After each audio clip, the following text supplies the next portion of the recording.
교회입니다. 또한 교회는 사람들을 구원하는 생명의 복음과 하나님의 영원하신 계획인 이 땅에 실현될 하나님의 왕국을 선포하는 아주 소중한 사명을 띤 모임입니다. 오늘도 이렇게 소중한 교회를 함께 모여 주님께 나아갈 때 우리 주님께서 한량없는 은혜를 여러분 모두에게 부어주시기를 원합니다. 주님의 이름으로 여러분 모두를 축복합니다. 오늘은 그리스도인의 삶의 원리 세 번째 시간으로서 세상 사람들 대하는 영적 원리에 대한 하나님의 말씀을 살펴보도록 하겠습니다. 오늘 여러분과 함께 나눌 말씀은 로마서 12장 9절에서 21절까지 말씀인데 이 중에 18절 말씀을 다시 한번 봉독하도록 하겠습니다. 로마서 12장 18절 말씀입니다. 로마서 12장 18절 말씀, 요한복음 사도행전 로마서 순서죠.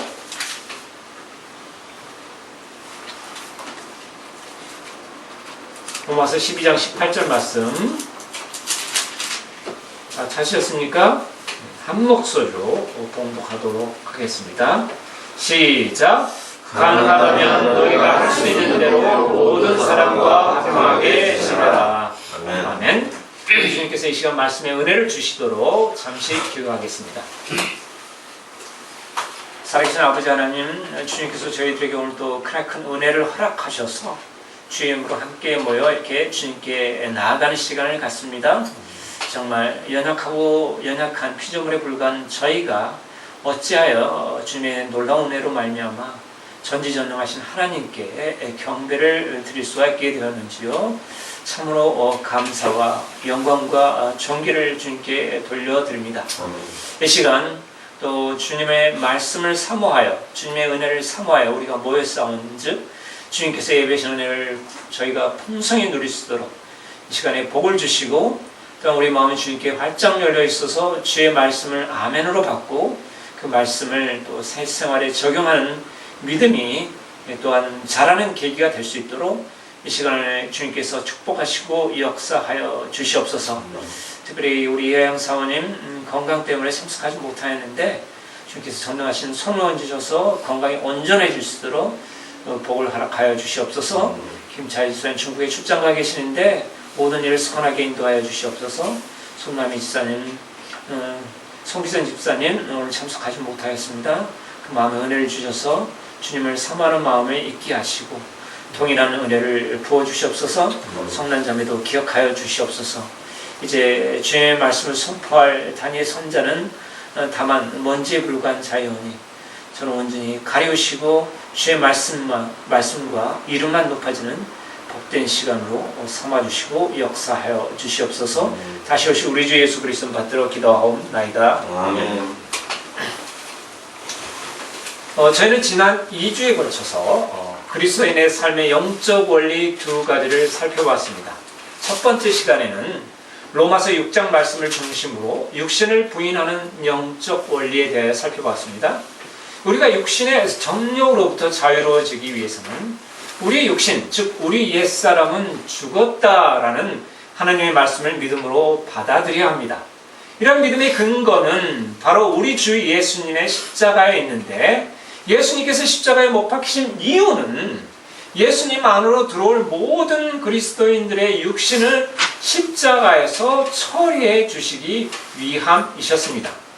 로마서 6장 3절은 우리가 예수 그리스도 안으로 침례를 받았다라고 말씀하고 있는데 이 말씀의 뜻은 우리 그리스도인들이 예수님 안으로 완전히 들어왔다는 것을 의미합니다. 이어서 4절은 우리 그리스도인들이 다 십자가에서 그분의 죽음 안으로 침례를 받았다라고 말씀하고 있는데 이것은 우리가 십자가에서 그분의 죽음 안으로 완전히 들어간 것이기 때문에 우리의 옛 생명, 즉 죄의 정욕의 종 노릇하던 우리의 육신도 십자가에서 예수님과 함께 죽었다라는 뜻을 담고 있습니다. 그러므로 우리는 더 이상 죄의 종 노릇을 하여서는 아니 됩니다. 왜냐하면 우리 옛사람은 우리가 예수님을 영접하는 순간 우리가 주 예수 그리스도를 나를 구원하신 주님으로 마음으로 믿고 영접하는 순간 우리의 육신은 예수 그리스도께서 십자가에서 못 박혀 죽으신 것까지 같이 죽으신 것 같이 이미 우리 육신도 십자가에서 죽었기 때문입니다. 이해가 되십니까, 여러분? 우리 육신은 십자가에 죽었기 때문에 더 이상 우리는 육신의 종노릇 하여서는 아니 된다라는 것이 하나님의 말씀이며, 이것이 우리가 이 땅을 살아가면서 육신의 정욕을 부인하는 영적인 원리인 것입니다. 두 번째 시간에서는 우리는 고린도전서 4장 1절에서 5절까지 말씀을 중심으로 지체들을 대하는 영적 원리에 대해 살펴보았습니다. 사도 바울이 이 말씀 가운데 심지어 자기 자신도 판단하지 않는다는 말씀을 하고 있는데, 그 말의 뜻은 자신을 판단할 때 자신의 잘못은 숨기고 자신의 의만 드러내는 판단을 할까봐 그러하지 않는다는 것입니다. 왜냐하면 사람은 결코 공의롭지 못하기 때문에 어떤 일을 판단함에 있어서 자기는 높이고 남을 낮추는 그러한 불의한 판단을 하기 때문입니다.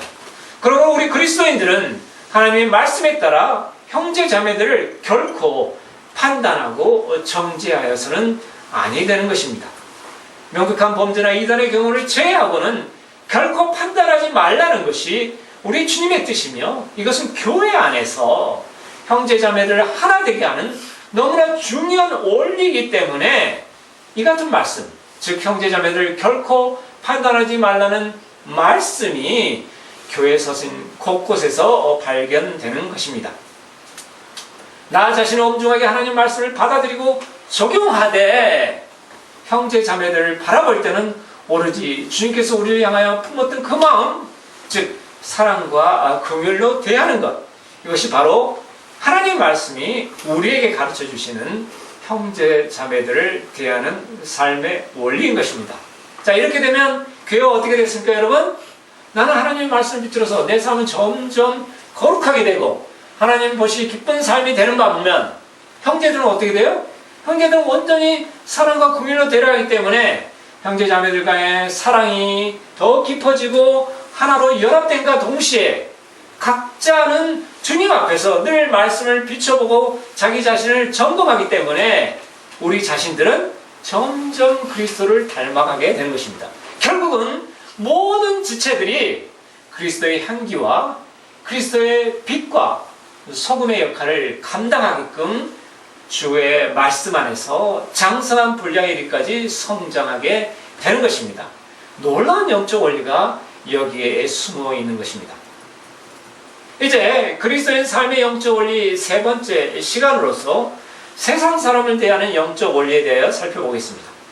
오늘 살펴보고자 하는 말씀이 들어있는 이 로마서 12장은 그 서두에 그리스도인들이 자기 자신을 하나님께서 받으실 만한 살아있는 희생물로 드려야 하며, 또한 세상 사람들과 거룩히 구별되는 삶을 통해서 하나님의 뜻을 나타내야 한다고 말씀하고 있습니다.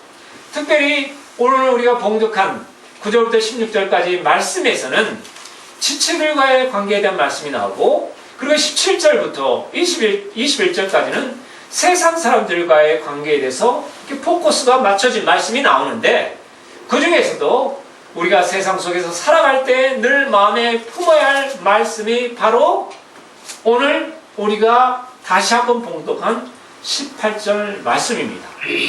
제가 다시 한번 여러분께 읽어드리겠습니다. 가능하다면 너희가 할 수 있는 대로 모든 사람과, 일부분의 사람이 아니고 모든 사람과 화평하게 지내라 라고 하나님의 말씀은 우리에게 권면하고 있습니다. 하나님의 이 말씀에 대해 누군가는 이런 의문을 가질 수 있습니다, 여러분. 아니, 같은 그리스도인들도 아니고 늘 죄로 얼룩진 이 세상 모든 사람들과 어떻게 화평하게 지낼 수 있다는 것입니까? 세상에 어떤 사람도 있습니까, 여러분? 양심에 따라서 선한 행위로 살아가는 사람이 있는 반면 그 양심이 무뎌져서 그야말로 수단과 방법을 가지 않고 남들을 착취하는 부당한 일을 끊임없이 자행하는 사람들이 있습니다. 그런데 그 모든 사람들과 어떻게 화평하게 지내란 말씀입니까? 이렇게 의문을 가실 수 있죠, 여러분?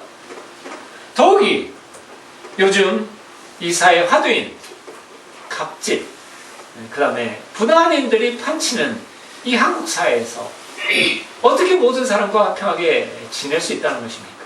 그렇게 그런 것이 과연 가당키나 한 말입니까? 라고 이런 의미를 가질 수 있을 것입니다. 그렇다면 이에 관한 하나님의 말씀을 좀 더 찾아보겠습니다. 다 같이 베드로전서 2장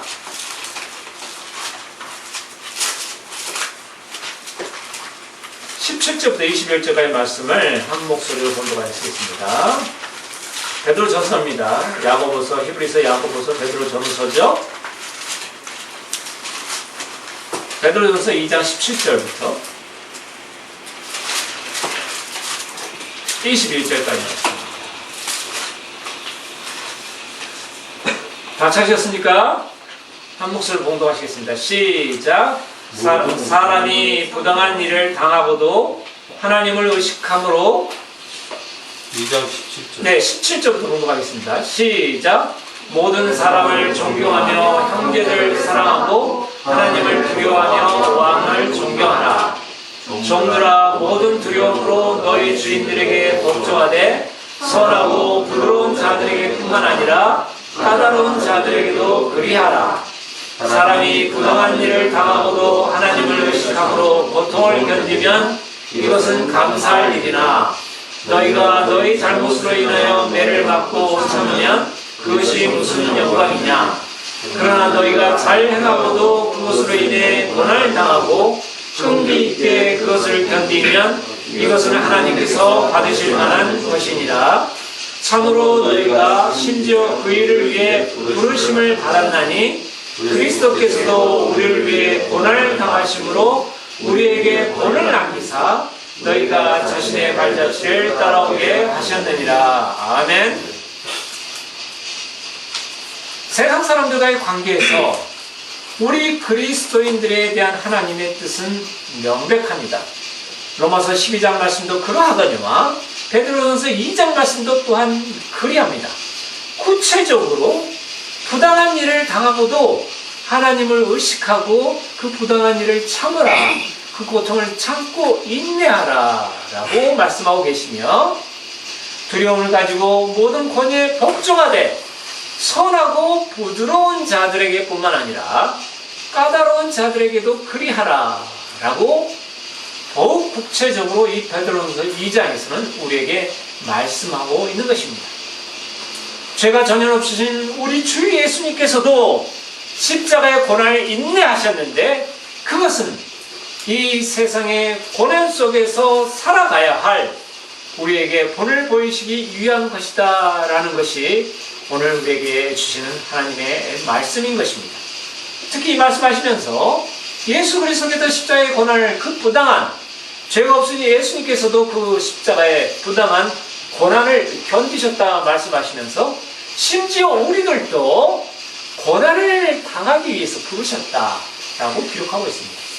여러분, 이 죄가 가득한 세상에서 우리 그리스도인들이 고난을 당할 수밖에 없습니다. 왜냐하면 우리 그리스도인들은 수단과 방법을 가리지 않고 이 세상 사람들하고 경쟁하는 것이 아니라 어떻습니까? 우리는 하나님께서 주시는 말씀에 따라 거룩하고 의로운 방법에 따라 살아가기 하기 때문에 당연히 고난을 받을 수밖에 없고 때로는 부당한 일을 당할 수밖에 없는 것입니다. 그런데 이 모든 것을 하나님께서 알고 계신다는 것이죠. 그래서 이런 말씀을 우리에게 알려주시고 권면하시고 계시는 것입니다. 이것이 바로 세상 사람들과의 관계에서 우리 그리스도인들이 추구해야 할 삶의 원리인 것입니다. 심지어 하나님의 말씀은 여기서 그치지 않고 우리에게 이렇게까지 권면하고 있습니다. 다 같이 디모데전서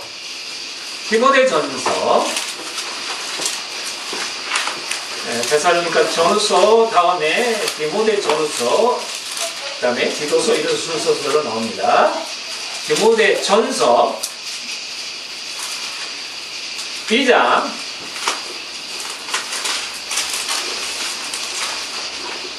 빌립보서 골로새서 데살로니가 전후서 그 다음에 디모데전서 나오죠. 다 찾으셨습니까? 디모데전서 2장 1절에서 2절까지 말씀을 한 목소리로 공독하겠습니다. 시작! 그러므로 내가 권면하노니 무엇보다 먼저 모든 사람을 위하여 간구와 기도와 중보와 감사를 드리되 왕들과 권위를 가진 모든 사람을 위하여 하라. 이것은 우리가 전적으로 하나님을 따르며 정직한 가운데 조용하고 평화로운 삶을 살고자 함이라. 아멘. 이 디모데 전서를 기록한 시기는 AD 65년경이었습니다.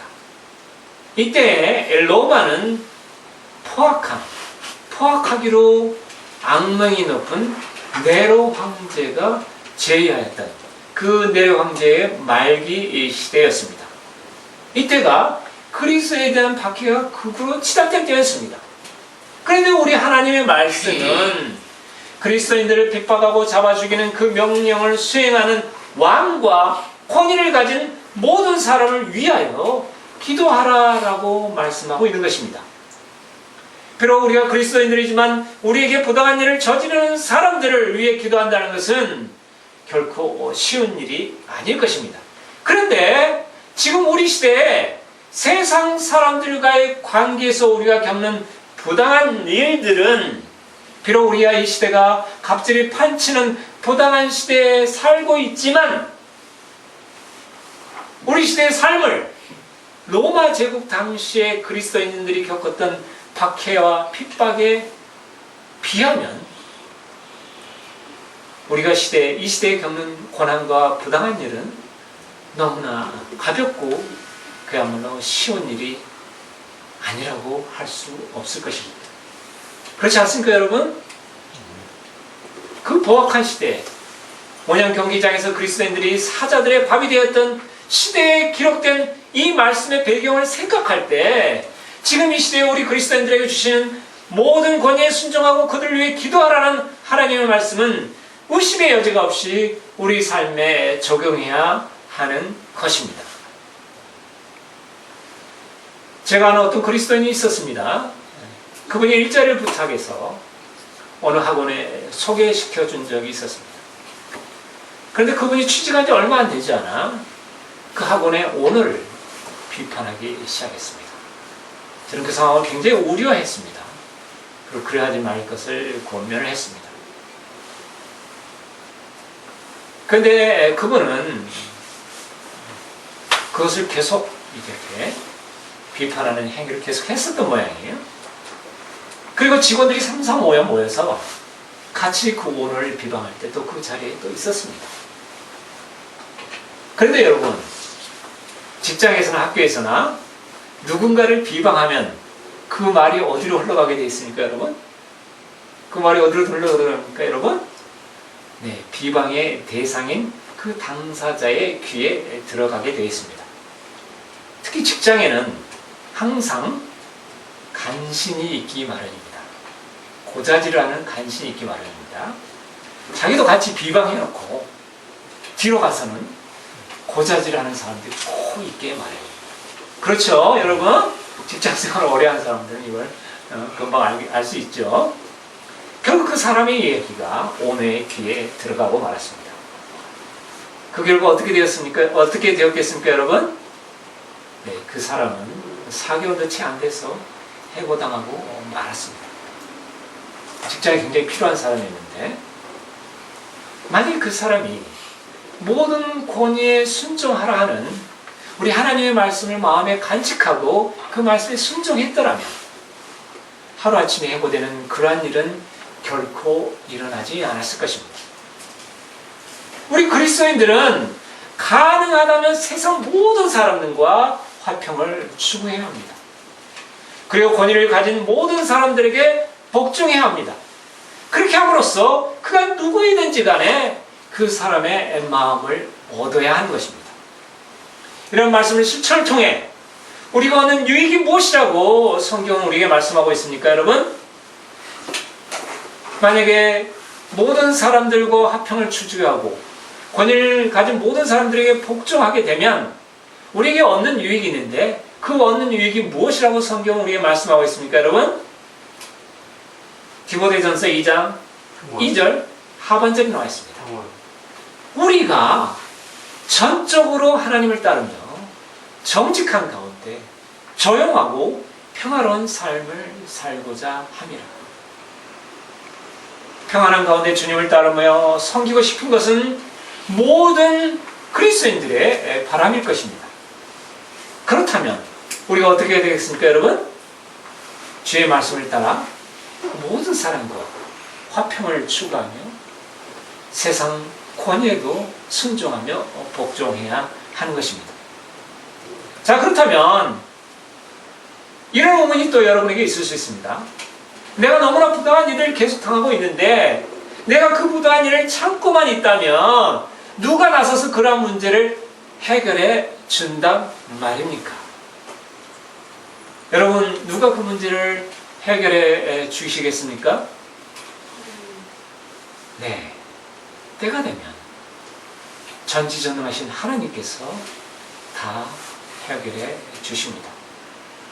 하나님은 만군의 하나님이십니다. 수많은 영적 존재들이 그분의 한 말씀에 따라 사람들의 기륭하복에 영향을 미치는 일들을 수행하고 있습니다.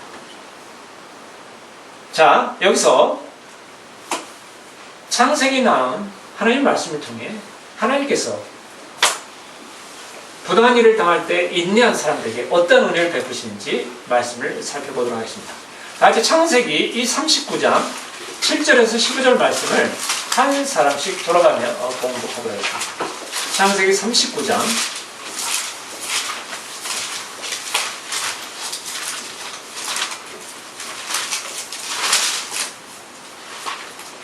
7절에서 15절까지 말씀드립니다.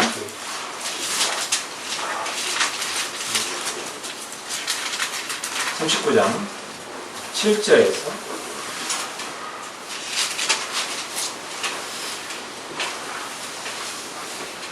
네, 박지사님도 읽어주시면 감사하겠습니다.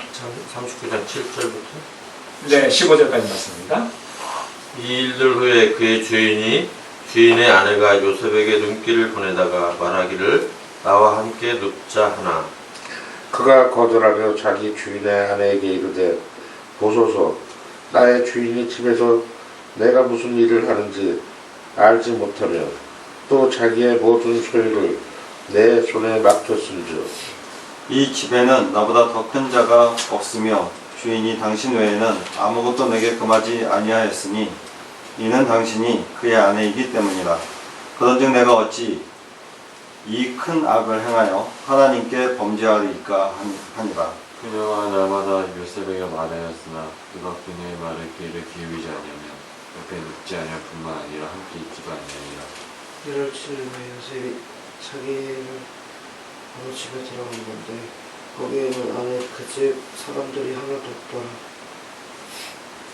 그녀가 그의 손을 잡고 이르되 나와 함께 묵자 하니 그가 자기 옷을 그녀의 손에 버리고 도망하여 나가매 그가 그의 옷을 자기 손에 버려 들고 도망하여 나아 방을 그녀가 보고 자기 집 사람들을 불러 그들에게 말하여 이르되 보라 주인이 히브리 사람을 우리에게 데려와 우리를 희롱하게 하는도다. 그가 나와 함께 누우려고 내게 걸어오기에 내가 큰 소리로 외쳤다니 내가 소리를 높여 외치는 것을 그가 듣고는 자기 옷을 내게 버려두고 도망하여 나가느니라 하며 아멘. 민성 이제 컨디션이 안 좋아? 아니, 컨디션 아니면 들어가서 누워 있어도 돼.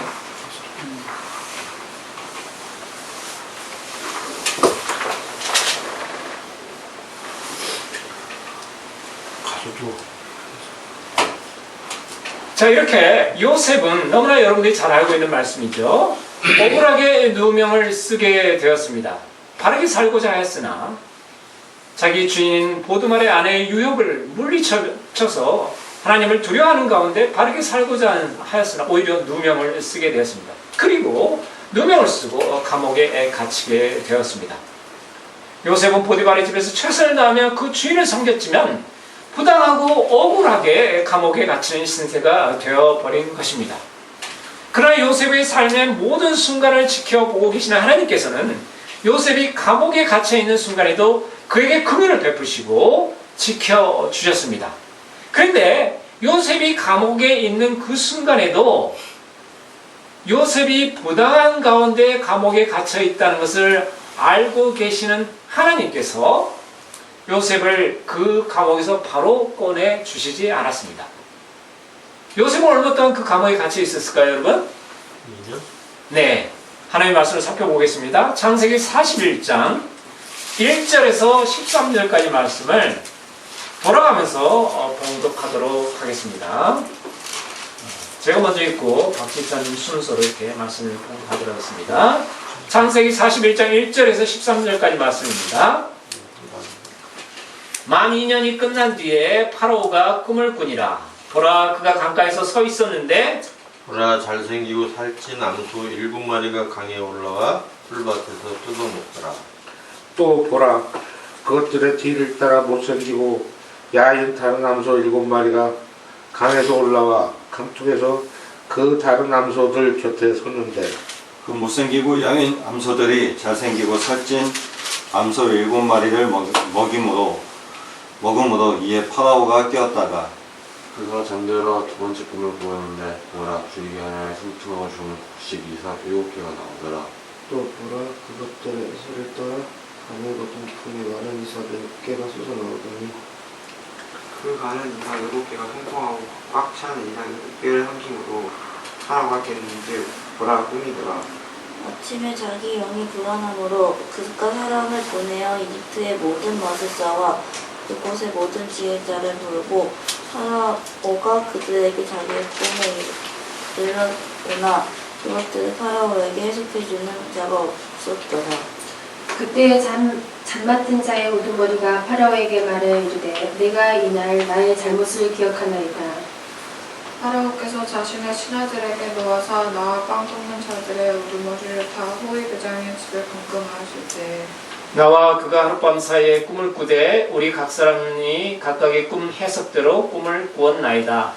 그곳에 호위대장의 종인 헤브리 청년 하나가 우리와 함께 있기에 우리가 그에게 말하매 그가 우리를 위해 우리의 꿈을 해석하되 각 사람에게 각각의 꿈대로 해석하더니 그가 우리에게 해석한 대로 되어 그분께서 나는 내 직무로 복귀시켰고 그는 나무에 매달았나이다 하니라. 아멘. 요셉이 몇 년 동안 부당한 옥살이를 했습니까, 여러분? 2년. 네, 2년 동안 억울한 옥살이를 했습니다. 그러나 하나님께서 정하신 때가 되자 마침내 그 요셉을 파라오 앞으로 이끄시고 그를 이집트의 총리의 자리에까지 이르게 하셨습니다. 이 꿈의 해석을 요셉이 해서 그 요셉이 파라오로부터 인정을 받게 돼서 결국은 총리, 이집트의 가장 우두머리 총리가 되게 하신 것입니다.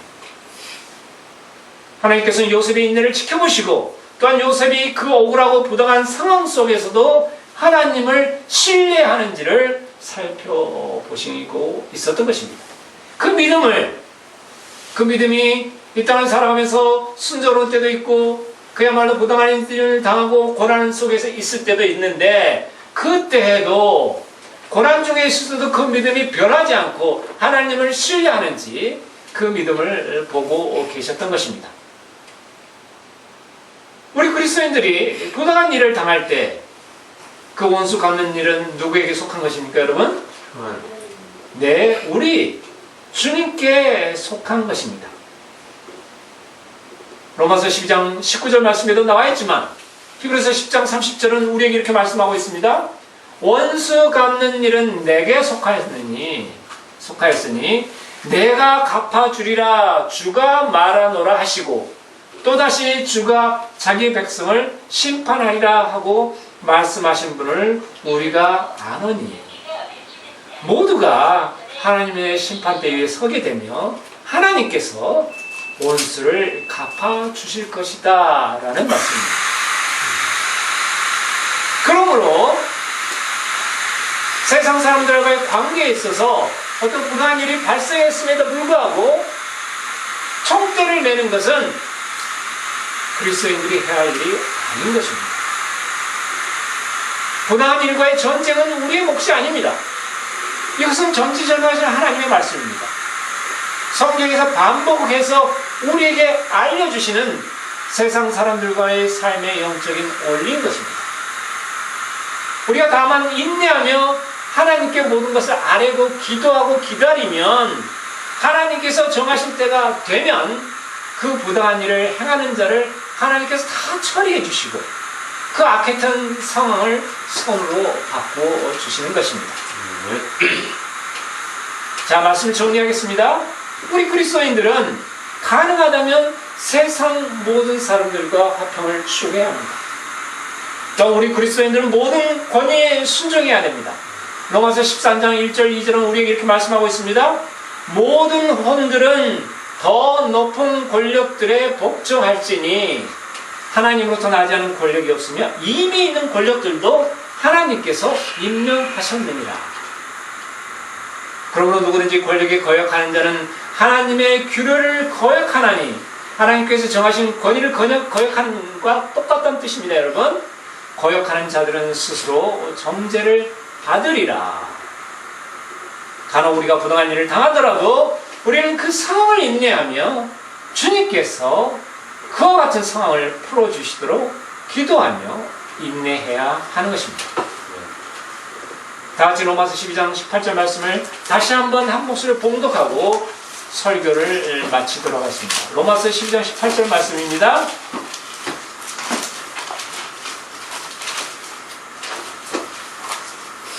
이 말씀을 마음에 간직하고 세상에 나갈 때 이 말씀을 늘 마음에 되새기시기 바랍니다. 로마서 12장 18절 말씀입니다. 시작! 가능하다면 우리가 할 수 있는 대로 모든 사람과 평안하게 지내라. 기도하시겠습니다.